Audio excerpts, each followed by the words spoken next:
Hi everyone, I'm Rob van Hal and this is a Q-Gentrack crystal clear tutorial about brightness and darkness in chords, keys and modes.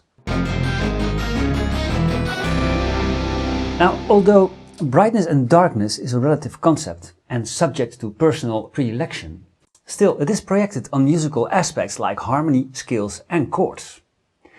I think we've all once defined a piece of music dark or bright. Now, dark or bright has not so much to do with the pitch of the note. Low notes can sound very bright if you play the right ones, and on the other hand, high notes can sound really dark and eerie, providing you choose the right scale. Now, also the sound of the instrument is musically not linked to bright or dark music. A triangle, for instance, sounds very bright, but it can be used in dark and eerie music, whereas a cello has a much darker timbre compared to the triangle. But this instrument can be used to play a very bright piece of music.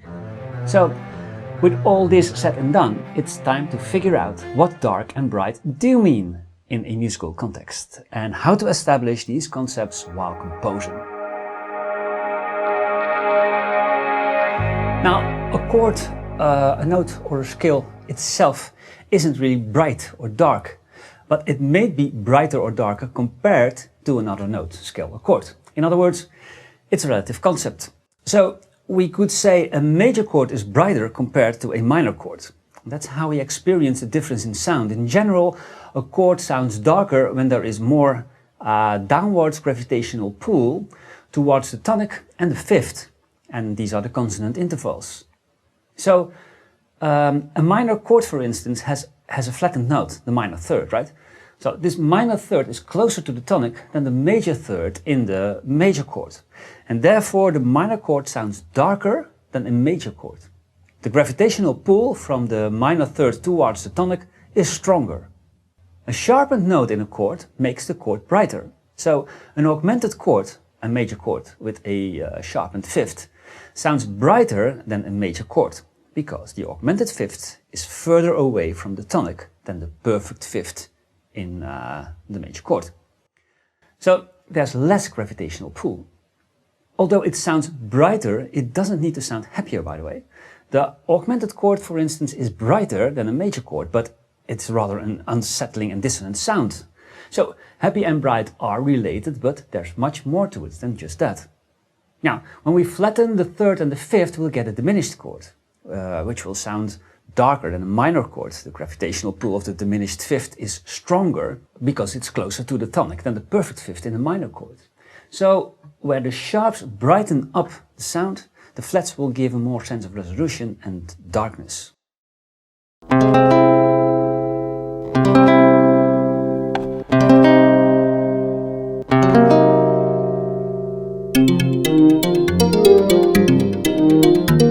Now, before doing anything else, we have to examine the circle of fifths, because this diagram will help us to visualize the spectrum of dark and bright within the keys and modes. Now, as you probably know, the clockwise sharpened note is added to the scale every consecutive fifth further away. Those sharps will make the sound of the scale brighter. C is brighter than F, G is brighter than C, and D is brighter than G, and so on and so on. Now, let's look at the circle of fifths and see what the difference is between the keys C major and G major. In the diagram, we can outline the key. It's very obvious that the key of G has one more note in the clockwise position, and this is the note F sharp, so we could say that G is 1 degree brighter than C. D major is 2 degrees brighter, while it has 2 notes in the clockwise position compared to the C major key, namely the notes F sharp and C sharp. If we carry this through, we see that the A major key is 3 degrees brighter and E major, for instance, is 4 degrees brighter than C major. Counterclockwise, the keys will go darker, because in this direction a flattened note is added every consecutive fifth counterclockwise, and this will make the sound darker. So F is darker than C, B flat is darker than F, and so on and so on and so on. Although I must say, this is much harder to experience than it was with the chords, because these are all major scales, which structure is built on exactly the same order of whole tones and half tones, namely whole tone, half tone, whole tone, whole tone, half tone. Yet the sharps lift and the flats drop, making it brighter or darker. Now, to put this in theory, to put this in practice, I should say, in a musical context, we could modulate from a brighter key to a darker key to create a sense of resolution, and modulate from a darker key to a brighter key to create a sense of openness in the composition. This is an example of a modulation from a darker key to a brighter key.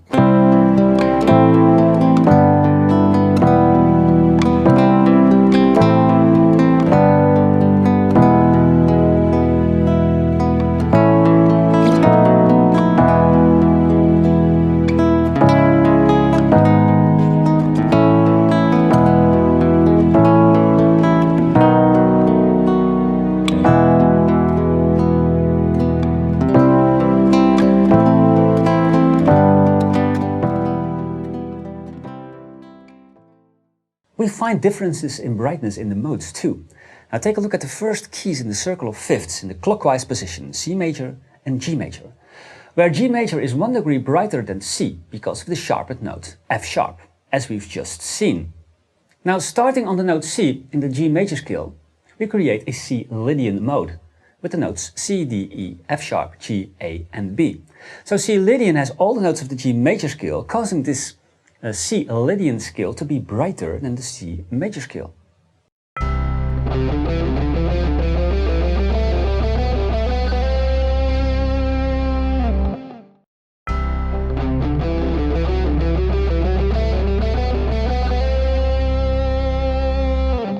Because we are working with modes, we call the major scale the Ionian mode from this point on. And we will see there's another reason for this Lydian scale to be brighter than the Ionian scale. Let's make a list of all the modes of the major scale, built on the tonic C. Ionian, Dorian, with 2 flattened notes, Phrygian with 4 flattened notes, Lydian with 1 sharpened note, Mixolydian with 1 flattened note, and Aeolian with 3 flattened notes, and the Locrian mode with 5 flattened notes. Now we can see a clear difference in the modes by looking at the amount of lowered notes. I think it's obvious that the Locrian mode is a darker sounding mode with no less than 5 flattened notes, lots of gravitational pull towards the tonic downwards. Now we can also see that the Lydian mode is by far the brightest of all, being the only mode with a raised note. So we can arrange the modes now in order of brightness by means of the amount of flattened notes. So the order is now Lydian, Ionian, Mixolydian, Dorian, Aeolian, Phrygian and Locrian. And do you see the Dorian mode in the middle of all this madness?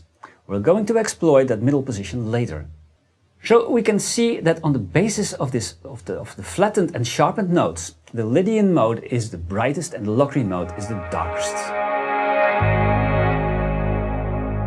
Now, as I said before, there's another way to look at the brightness and darkness of the modes, which has everything to do with the gravitational pull of the semitones towards the tonic and the fifth. It is the same gravitational pull as we've seen with the chords in the beginning of this video. Now, as you might know, the positions of the two semitones, semitone note pairs, I should say, change in every mode, and this makes the sound of the mode unique. Now, semitones have a strong connection. One semitone leads your ear to the other semitone. Like F sharp leads to G and B flat leads to A, and so on and so on. They are leading notes or leading tones. Now, when a semitone in a scale leads upwards in the direction of a perfect fifth or octave, by the way, these are the consonant intervals, it feels as if the scale opens up and sounds brighter. But when a semitone is leading downwards to the tonic or a perfect fifth, we feel that the scale sounds darker with some more resolution maybe. And in this diagram you can clearly see that the semitone in the Lydian mode leads upwards to the perfect fifth, and also the B leads upwards to the tonic, the seventh note, the major seven. No wonder this is the brightest sounding mode of the major scale. Phrygian mode has two notes which leads downwards to the tonic and one note that leads downwards to the fifth. So this is a pretty dark mode.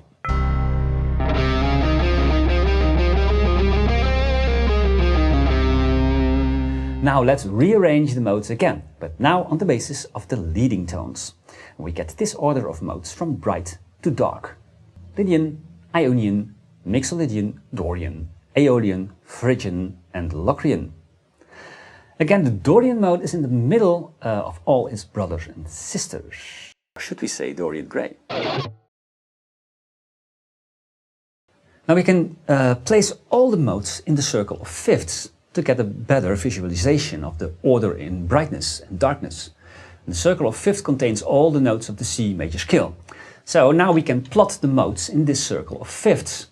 The F Lydian mode, the C Ionian mode, the D Dorian mode, then the A Aeolian mode, the E Phrygian mode and the B Locrian mode. Now this is the same order we figured out by the gravitational pull with semitones, remember? Now in this circle of fifths we can see that clockwise in the circle the modes get darker and darker. Just like I said, it's exactly the same as we've seen in our diagrams before. Now, another striking similarity with these diagrams is the center position of the Dorian mode. The middle position gives the Dorian mode a kind of neutrality or 0-point status if you like.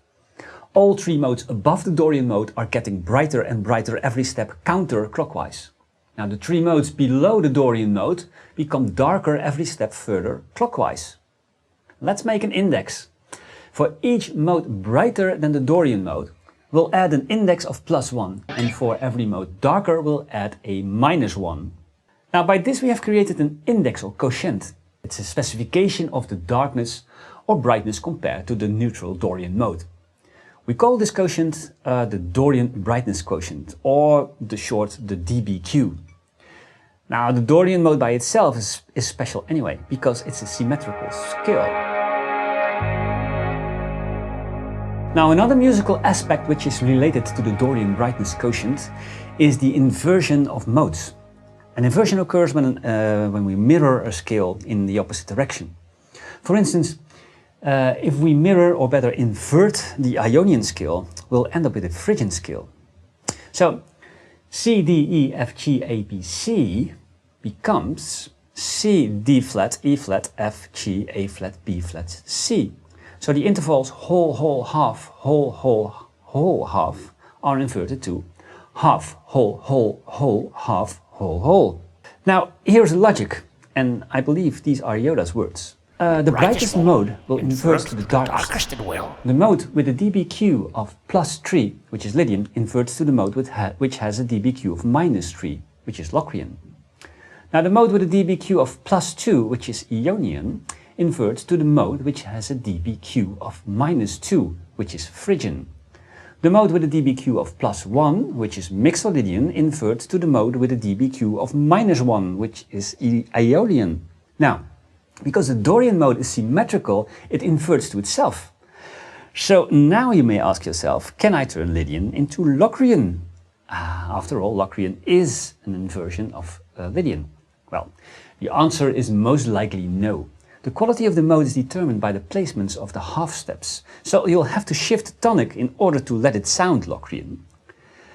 Still, there is a musical application for these inversions which goes far beyond this modest tutorial. The Swiss composer and conductor Ernst Levi is the father of a concept called negative harmony. Now, a very advanced composition technique based upon mirroring and inverting. Songwriter and multi-instrumentalist Jacob Collier, which is a freaking genius if you ask me, has made some videos and done some interviews in which he explains this remarkable and difficult concept. And although it's not at all guitar-centered music, you should check out some of his crazy covers and songs. So we've seen that music can be dark and bright, and of course this is nothing new for us.